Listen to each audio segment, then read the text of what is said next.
Assalamualaikum Bu. Iya, Waalaikumsalam. Ini dengan Mbak Zanes. Iya betul Bu. Oke, gimana kabarnya Mbak Zanes? Alhamdulillah baik. Oh, baik ya. Udah sarapan? Sudah. Tadi habis ngapain Mbak sebelum ke ruangan ini? Tadi sih dari rumah sih nggak ngapa-ngapain. Dari ruangan. Iya. Kesibukannya Mbak Zanes sendiri akhir-akhir ini apa Mbak? Untuk akhir-akhir ini sih sibuk kuliah, tugas juga. Sibuk kuliah sendiri ya. Iya. Mau UAS ya? Iya. Oh, UAS. Iya. Oh, Mbak Zanes ini kuliahnya di mana kira-kira? Di Univer. Oh, di Univer. Iya. Sukoharjo itu ya? Iya. Prodinya apa Mbak kalau boleh tahu? Saya pendidikan biologi. Pendidikan biologi semester Dua. 2. Iya. Gimana nih Mbak kalau mahasiswa kayak baru semester 2 ya? Tugasnya udah banyak belum? Ya sejauh ini lumayan. Lumayan apa ya? Banyak. Banyak dinikmatin aja ya. Iya. Masa-masa kuliahnya. Kira-kira Mbak Janes ini dari mana Mbak? Saya dari Magetan Bu. Oh, dari Magetan. Lumayan jauh juga ya. Ya lumayan. Berapa menit Mbak?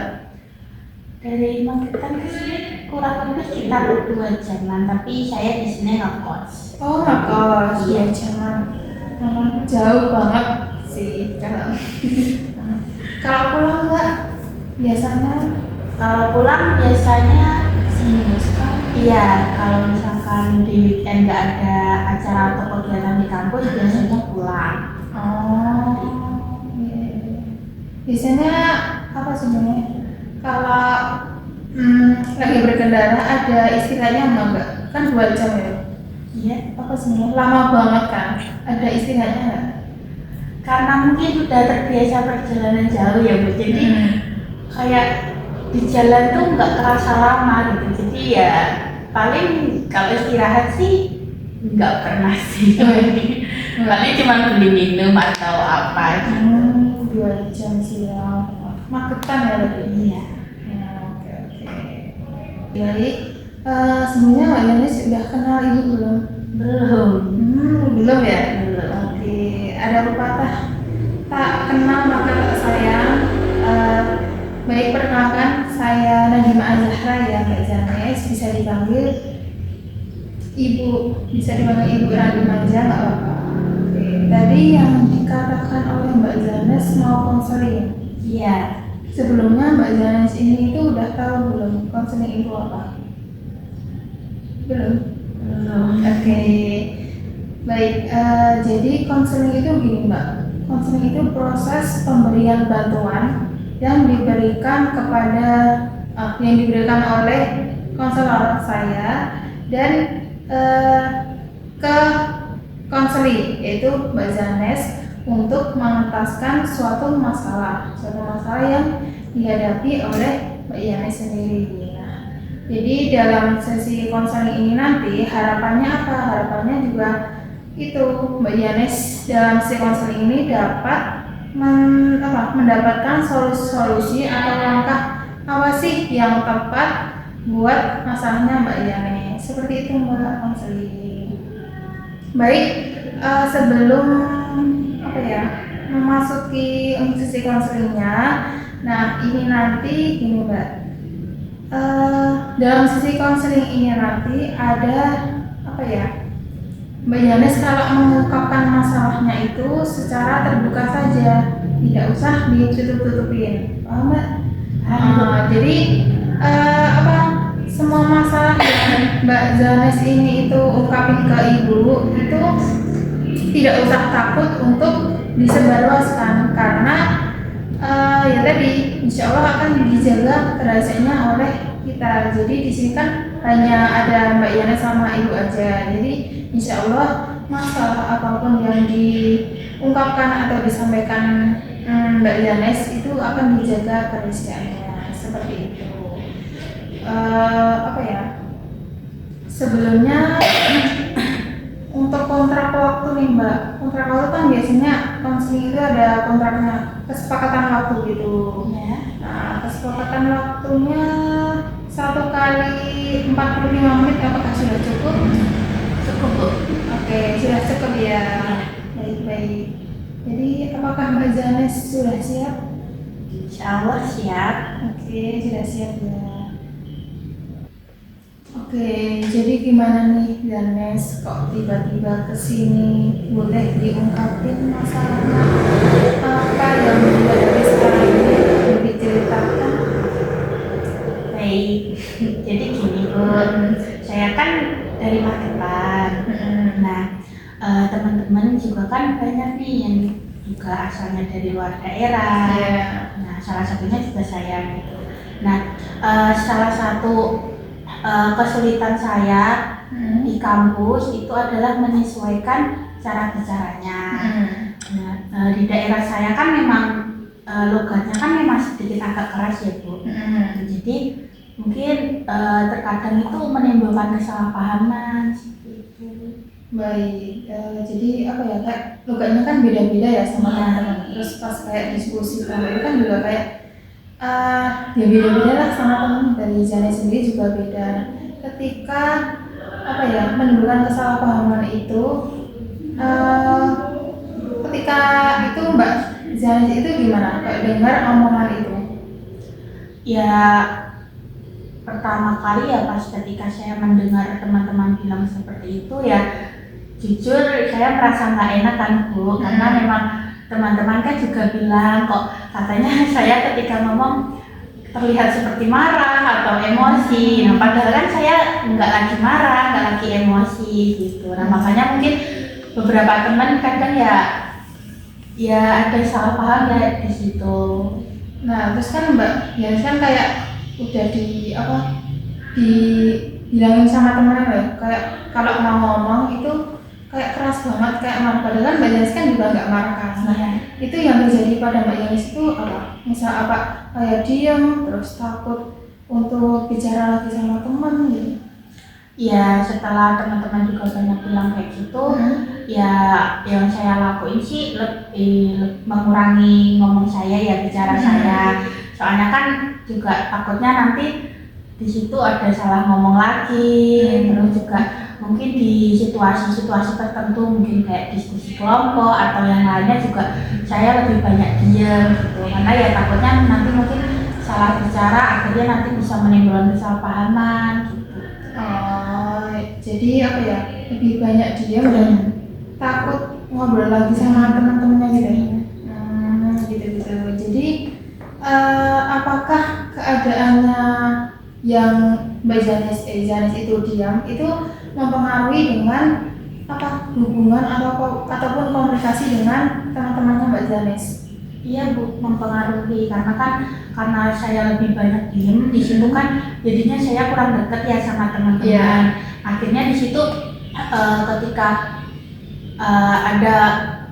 ada momen di mana teman-teman ini ngobrol gitu kan. Di situ saya sebenarnya mau ikut ngobrol tapi karena saya juga nggak bisa mencari topik akhirnya sama-sama canggung gitu Bu. Jadi takut aja sih kayak kemarin udah dibilang kayak omongnya keras, terus takut lagi lah untuk ngobrol atau bicara sama teman. Jadi memilih dia gitu. Sebenarnya dari Janes ini tuh gimana Mbak? Apa tuh kalau boleh milih itu keadaan apa yang ingin dilakukan oleh Mbak Janes itu gimana? Maksudnya sebenarnya ingin seperti apa yang akan dilakukan oleh Mbak Janes itu gimana?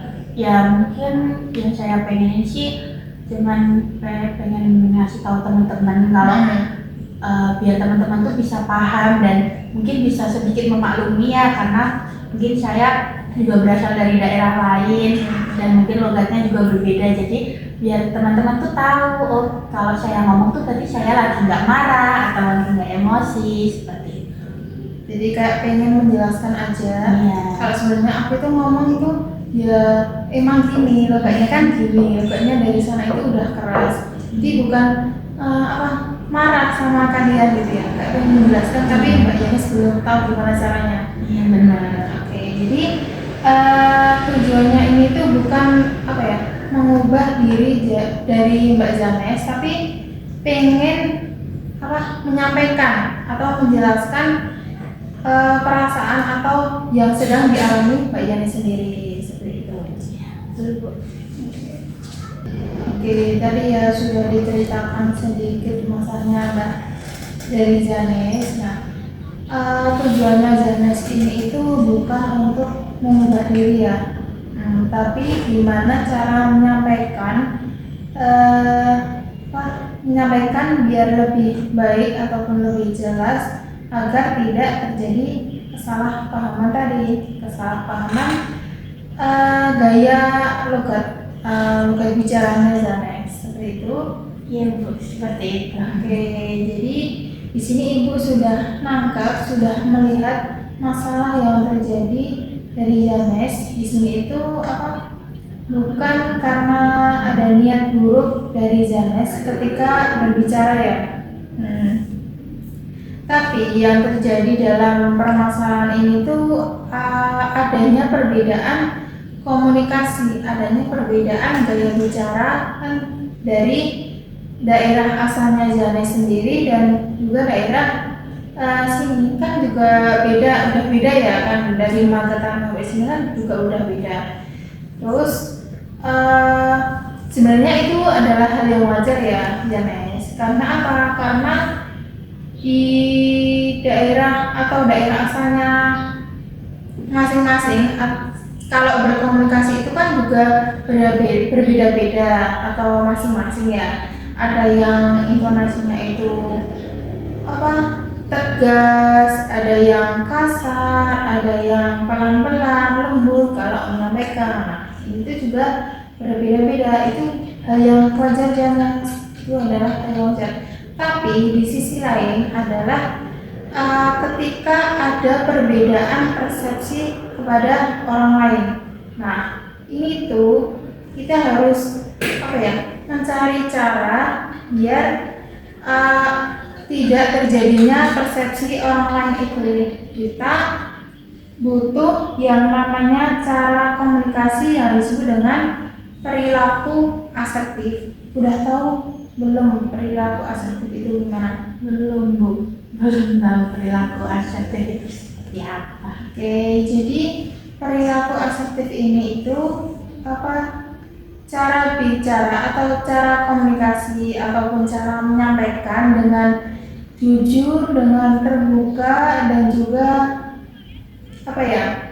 lebih dengan baik cara menyampaikannya. Jadi menyampaikan pikiran dan perasaan yang dirasakan oleh Zanes itu, kalau perilaku asertif itu juga disampaikan dengan cara yang baik, dengan cara yang terbuka sejujur-jujurnya kepada teman-temannya, seperti itu. Jadi di satu sisi lain cara menyampaikannya itu tanpa menyakiti orang lain, tanpa menyakiti hati teman-teman. Kan ada ya kalau misalnya menyampaikan itu dengan langsung plus gitu, kayak ya udah kasar duluan lah, itu kan juga akan menyakiti teman-temannya atau orang lain. Nah, di sini nggak, perilaku asertif itu menyampaikan dengan bahasa yang baik, dengan terbuka dan juga sejujurnya tanpa menyakiti orang lain, dan juga tanpa mengabaikan hak dari diri sendirinya Zanes. Jadi seperti itu. Artinya Zanes itu boleh mempertahankan identitas sebagai orang daerah asalnya, orang daerah Magetan. Aku ini tuh orang Magetan, jadi ya ginilah, maklumi aja logat bicaraku, seperti itu. Jadi boleh mempertahankan identitasnya Zanes sebagai orang daerah asal, tapi juga Zanes itu menyampaikan penjelasannya dengan orang lain, dengan jelas kepada orang lain ketika terjadi kesalahpahaman. Nah, daripada Zanes ini itu diam ya, jadi sebelumnya Janes sudah memiliki hak untuk menjelaskan apa yang sebenarnya Janes ini itu rasakan. Seperti itu kalau tidak masalah. Iya Bu, saya belum kepikiran sampai situ. Oh ya, belum ya. Jadi kan juga banyak yang mengira ya kalau Janis tadi kan kalau dikasih tahu sama teman-temannya apa juga bicaramu itu loh apa keras kayak marah-marah. Terus Janis kan jadi diam ya. Nah, diam inilah bukan cara atau solusi yang tepat. Diam bukan cara atau solusi yang tepat. Padahal kalau orang diam ini itu kan orang lain juga tidak akan memahami yang apa yang kita rasakan kan, yang hanya tahu kan diri kita sendiri. Jadi kan kalau diam orang nggak tahu kamu ngapain, nggak tahu apa yang dirasakan oleh Janes. Jadi disampaikan aja lah. Sebaliknya kalau menyampaikan dengan jelas atau tidak sedang marah, jadi Janes itu menyampaikan dengan keadaan yang tidak sedang marah lah, disampaikan dengan tenang, tidak cuman pokoknya tidak disampaikan dengan nada yang tinggi lah. Nah, itu kesempatan untuk terjadi kesalahpahamannya itu akan lebih mengecil. Jadi ya udah sampaikan aja dengan bahasa yang baik, yang tenang, nggak dengan nada tinggi seperti itu. Baik, Janes, dari itu Ibu ingin bantu gimana cara menyampaikan perasaan atau mengungkapkan perasaannya itu dengan perilaku asertif. Jadi dalam komunikasi asertif ini sendiri ada 3 bagian. Udah tahu? Oke, jadi komunikasi asertif ini ada 3 bagian. Yang pertama itu menyampaikan apa yang dirasakan. Jadi sampaikan aja yang dirasakan oleh Janes itu apa, sampaikan dengan baik kepada teman-teman. Jadi terus yang kedua menjelaskan keadaan yang sebenarnya, jelaskan keadaannya sebenarnya yang dirasakan oleh Janes itu apa.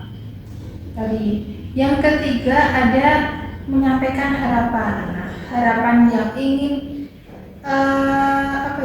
yang ingin dimaksud oleh Janes sendiri ini itu gimana? Seperti itu adalah 3 cara komunikasi asertif. Terus ini misalnya kan tadi ada 3 cara ya. Jadi ibu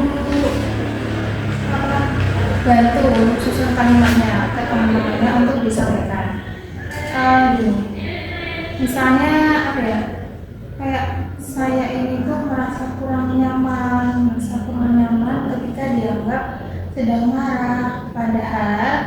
Padahal itu kan juga logat dari daerah saya. Jadi itulah gaya bicara yang saya sampaikan kepada teman-teman. Itulah gaya bicara atau gaya logat dari daerah saya, itu seperti itu, tidak bisa diubah-ubah lah. Jadi terus harapan. Saya harap teman-teman Janes ini tuh dapat memahami bahwa Janes ini itu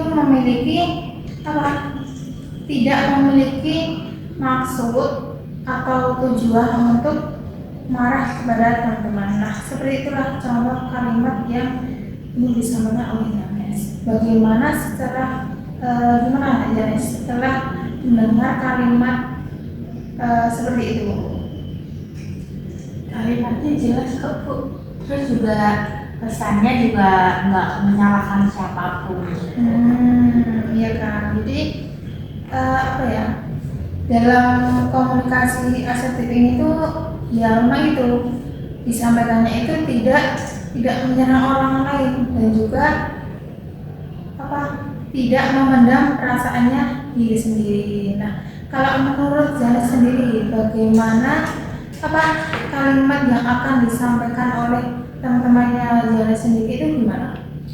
Mungkin kalau dari saya sendiri itu saya bakal bilang ke teman-teman, sebenarnya saya itu enggak sedang marah gitu kan, karena ya mungkin cara bicara saya seperti ini itu kan juga sudah kebiasaan atau terbiasa sejak kecil.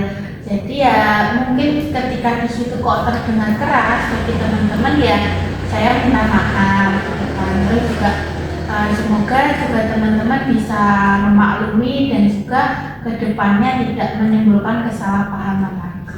Oke, nah itu sudah bagus sekali untuk menyusun kalimatnya dalam komunikasi asertif ini tadi. Jadi Janis ini tuh sudah menunjukkan kemampuannya untuk menyampaikan perasaannya, memberikan penjelasan dengan secara jujur, memberikan dengan secara terbuka, sejujur-jujurnya, dengan lebih tenang, lebih baik, dan tidak marah-marah lah, tidak dengan nada yang tinggi. Dan Janis juga bisa mengungkapkan harapan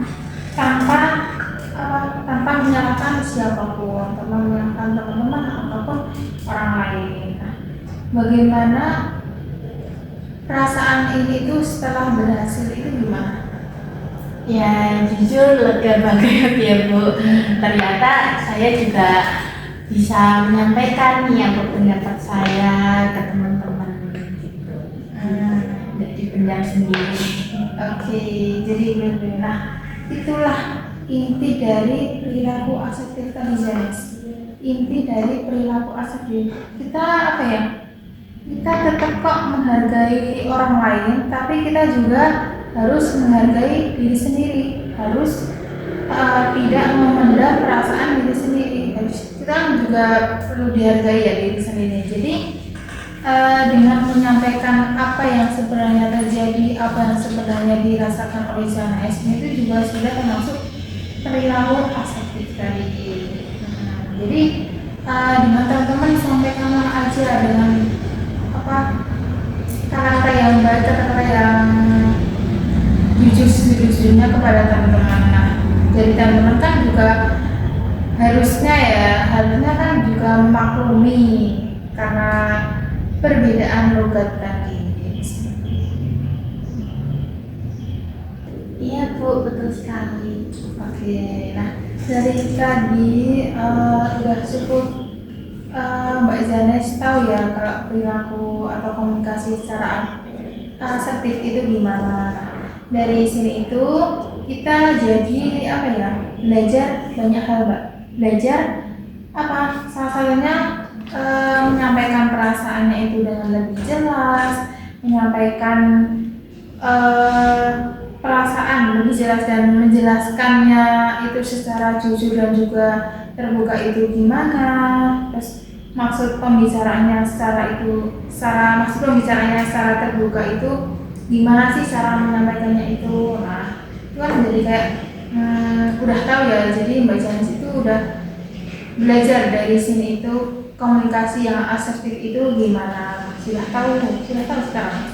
Sudah Bu. Oke, jadi dalam bersikap asertif ini itu bukan lebih keras ataupun lebih lembut, tapi dalam bersikap asertif ini tuh Janes mampu berkomunikasi secara jujur, secara jelas, secara lebih tenang, lebih baik dalam menyampaikannya, tidak dalam sedang marah-marah, tidak dengan nada yang tinggi. Jadi itulah bersikap asertif itu seperti itu dan tetap menghargai orang lain.